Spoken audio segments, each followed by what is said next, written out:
What if kalmahan lang natin? Let's go. Well, kalmahan talaga natin dahil wala pa pong bagong ganap ang SB19. Kaya ngayon po ay gagawin po natin ng reaction video. Ito pong wakas at simula the 3DG concert finale. Hindi ko pa po kasi nagagawa ito ng reaction video at yung isa pa pong latest nila na nilabas lang yung kailan lang no, yung 4 days ago. Kaya yun po, gagawin po natin ito ng reaction video. Huwag nyo kalilimutan na mag-subscribe dito po sa ating channel para updated kayo. Simulan na po natin ang ating reaction video. Huwag na po natin itong patagalin. Let's do this. Uy. The Order returns home. Napakaangas, men. Ooh. Nakita niyo yung ano na yan, yung setup nila na yan, no? Napakaganda yung area shot na yan. Saka daw, no? Ako sobrang angas na angas ako sa intro ng What. No? Napakatindi ng ano, ng angas ng intro na yan. Nakakamiss nga yung ano, yung What eh. Isa rin yan sa gusto ko na kanta nila noon. Napakaangas. Pagsibol. Pagtatag. Simula at wakas. They came a long way, man. Grabe tong SB. Woo! At ito rin yung sobrang angas-angas ako sa kanta nila na to, no? Tong Mana. At ito yung noon ko pa sinasabi na sana gawan din ng music video, tong Mana. Kasi para sa akin, no, isa rin tong sobrang underrated nilang kanta. Itong Mana. Pati yung pag pinaperform nila sa stage, lalo yung nakapang, parang, ano sila nun eh, parang, yun nga, manaranggal yung dating, no? Parang folklore yung dating. Ang angas nun, no? Kaya sana huli man daw at magaling, no? Sana ihabol nila na gawan din ng music video tong Mana.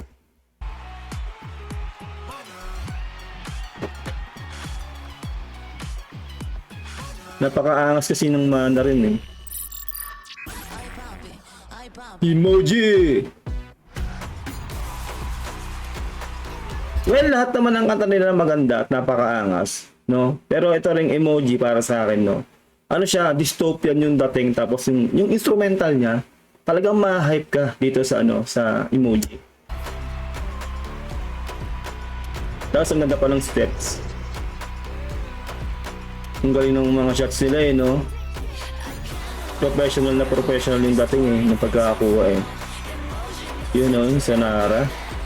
Na sino na bang excited dyan sa debut ng Sonara? Malapit na po, no? Ang nga po, pinost ko nga po sa ating community, yung kung yun po sa venue nagaganapan, isang buong maghapon pala yun.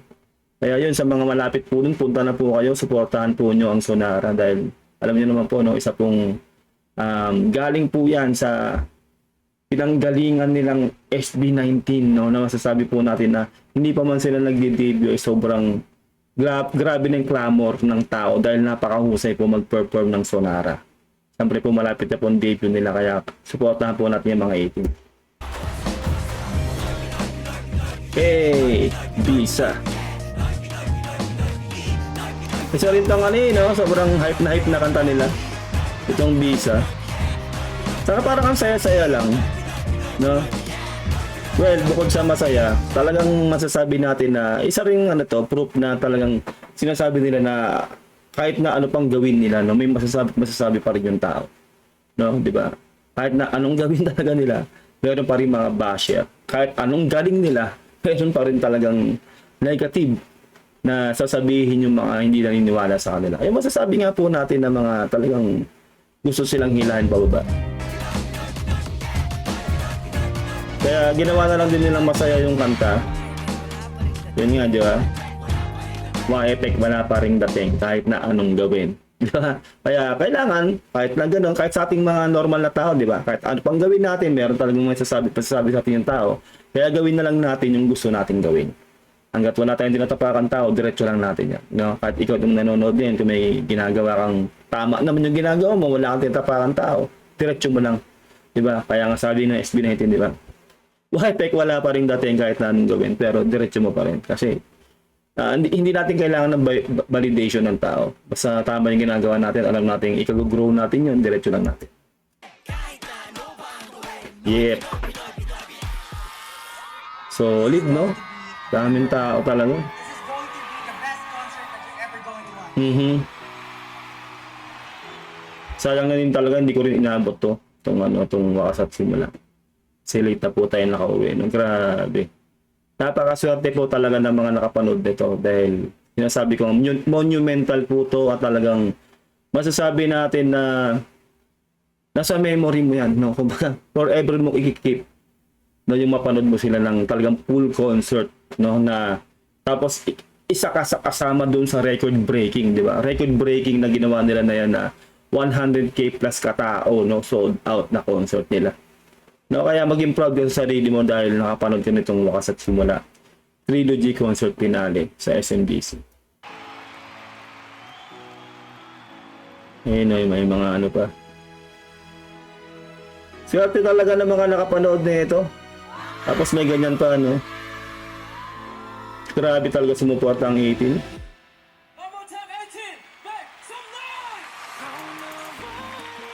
Yung memories. Gandang-ganda talaga rin ako dito sa memories nilang kanta. Solid, no? Grabe yung tao. Saka sobrang bilib lang talaga ako sa fandom natin, no, sa 18. Nakita nyo, oh. Kita nyo yung mga effort.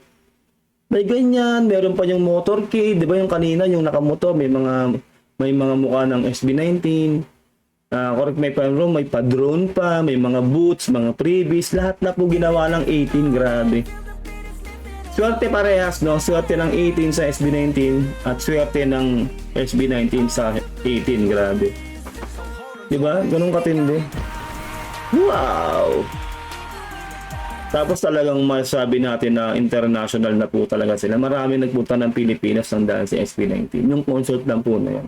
Iba't ibang bansa sa buong mundo, mga 18, international 18, pumunta sa Pilipinas para lang masaksihan tong monumental concert po na to ng SB19. No? Nakaka-proud bilang Pilipino. Dahil sa SB19, napupunot ang Pilipinas eh.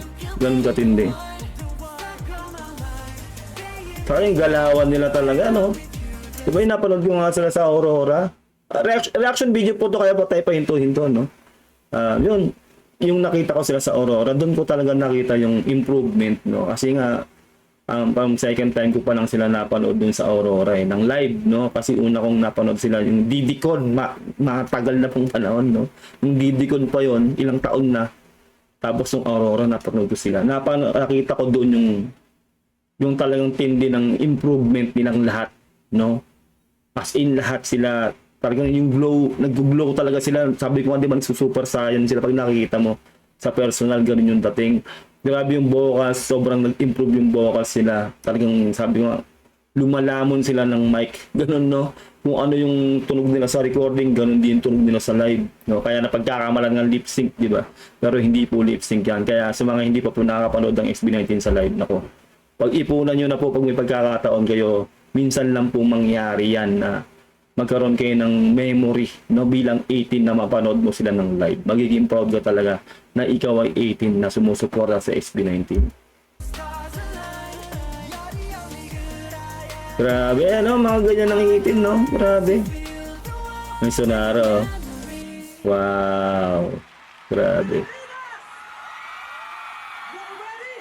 Talagang pinag-isipan talaga yung ano nila, no? Concert nila, nakikita niyo yan, no? Ayan talaga yung puno yan, di ba? Or if may pamrong puno, di ba yan yung puno?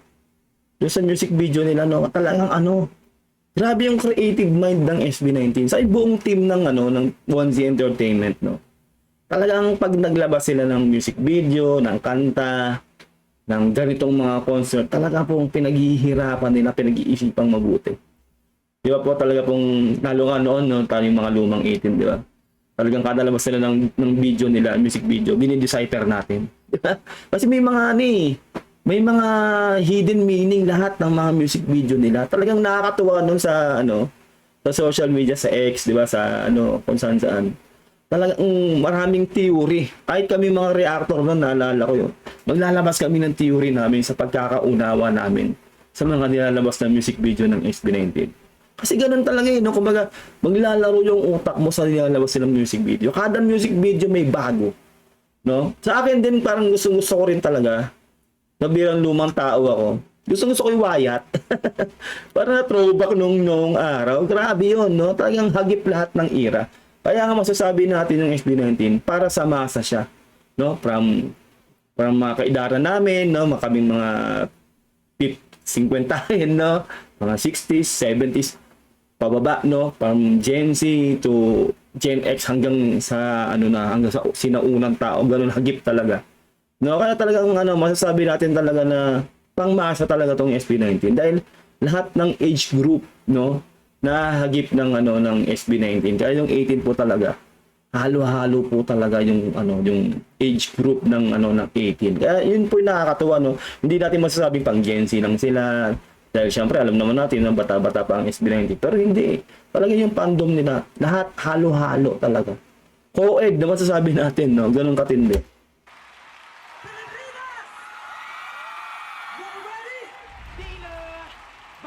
Grabe, no?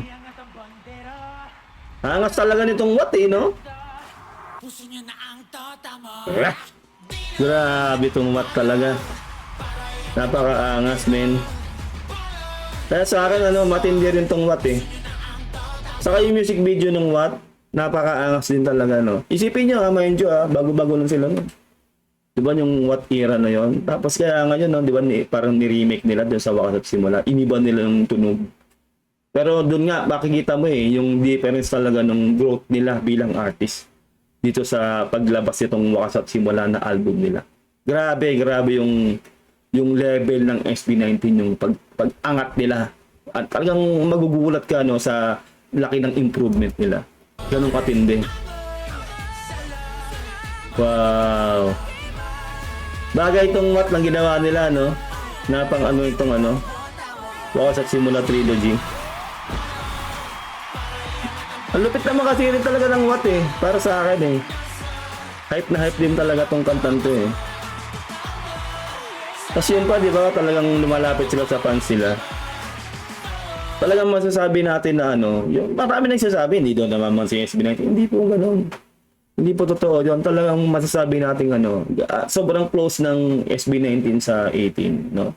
Ginawan nga ng SLMT na kanta, di ba? Kaya sa mga basher dyan, no? Lalo sa mga talagang hindi nakakilala o hindi talaga 18, no? Ano niya nang gawa ng ganun? Kung ayaw nyong pakinggan o ayaw nyong suporta, huwag nyo nang pakinggan. Ganun na lang. Swipe na lang kayo. Ganun. Huwag nyo nang intindihin. Huwag na kayo magsasalita ng mga bagay na hindi nyo naman totally alam. Diba na para lang makapanira, para magkaroon lang kayo ng clout, diba, sa internet. Huwag nyo. Kasi kayo lang yung masisira dahil baka mamaya, balang araw, magugulat ka na lang, maging 18 ka na din. Baka kainin mo lahat ng sinasabi mo na yan. Ganun katindi ang SB19, di ba? Yun, no? Ganda rin na fireworks nila, eh. Ang galing, sumabay doon sa kante, no? Yung fireworks. Wow. Wakas at Simula. Yun nga talaga, no? Iwawagayway ang matawa, no? Para sa akin, no? Kaya sobrang gusto ko na rin makita yung performance nila sa Lollapalooza. Yun nga, tama yung kanta, no? Iwawagayway nila doon ng watawat ng Pilipinas. At sana talaga, may team sila doon, no? Yung tema, no? May dala sana silang watawat ng Pilipinas. O kaya, yung talagang sa costume nila, merong Pilipinas yung dating, no? Para talagang tumatak talaga sa Lollapalooza yung pagiging Pilipino nila. Grabe. Ayun lang po, grabe, no? Grabe, kinikilabutan ako dito sa ginawa natin ng reaction video dahil alam niyo na po, no, pag sinabi nating SB19 talagang mulat sa food, binubuhat nila ang watawat ng Pilipinas. At sana maging proud tayong lahat bilang 18 dahil they come a long way. Hindi po biro ang pinagdaanan nila, butas ng karayom ang talagang pinasok talaga nila para marating nila po to, no? At ito na nga po, no, halos nagsisimula pa lang po sila para po marinig totally sa international scene ang OPM in a whole. Siyempre sa pamamagitan nila ng Mahalimaw. Mahalimaw. Masasabi natin sobrang mahalimaw talaga. Maraming salamat kung nakabot ka hanggang dito. Ingat kayo lahat. Till next time. God bless and peace out. Bye.